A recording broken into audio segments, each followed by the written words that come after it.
ಅಯ್ಯೋ, ಇವ್ರನ್ನ ಕಾಲೇಜಿಗೆ ಕರೆಸಿ ನಾನು ಪಡೋ ಪಾಡುಂಟೆ. ಅಯ್ಯೋ ದೇವಾ, ನಾನು ಬೇಗ ಸ್ನಾನ ಮಾಡಿ ದೇವಸ್ಥಾನಕ್ಕೆ ಹೋಗಿ ಬರಬೇಕು. ಈ ಪುಷ್ಪ ಏನಾದರೂ ಬರ್ತಾಳ ಅಂತ ಕೇಳಿ ನೋಡ್ತೀನಿ.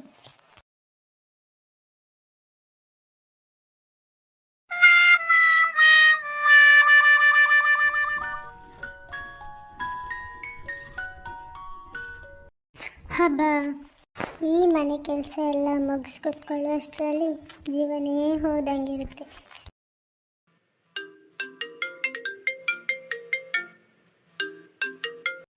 ಹೇಳಿ ಅಕ್ಕ. ಪುಷ್ಪ, ಟೈಮ್ ಅಂತಲ್ವೇನೆ?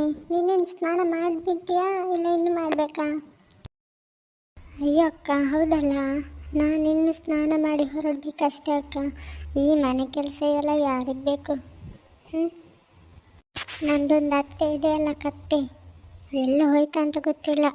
ಮನೇಲಿ ಈಗೇನೋ ಕಾಣಿಸ್ತಿಲ್ಲ. ಏನಾದರೂ ಪರ್ಮಿಷನ್ ಬೇರೆ ಕೇಳಬೇಕಲ್ಲ ನಾನು. ಅದಾದರೂ ಬಿಡಿ ಅಕ್ಕ, ಹೇಗೆ ಸಹ ಕೇಳ್ಬೋದು. ನೀವು ಸ್ನಾನ ಮಾಡಿದ್ರಕ್ಕ? ಹೊರಡಿದ್ರಾ? ನಾನು ಈಗಷ್ಟೇ ಕೂತ್ಕೊಂಡದಕ್ಕ.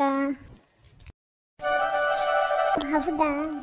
ಹಾಗಿದ್ರೆ ಸರಿ ಕಣಮ್ಮ, ನಾನು ಹೊರಡ್ತೇನೆ. ನೀನು ಅಲ್ಲಿಂದ ಹೊರಟಾದ್ಮೇಲೆ ನಂಗೊಂದು ಫೋನ್ ಮಾಡು, ಇಲ್ಲಾಂದರೆ ಮನೆಗೆ ಬಂದುಬಿಡು, ಆಯಿತಾ?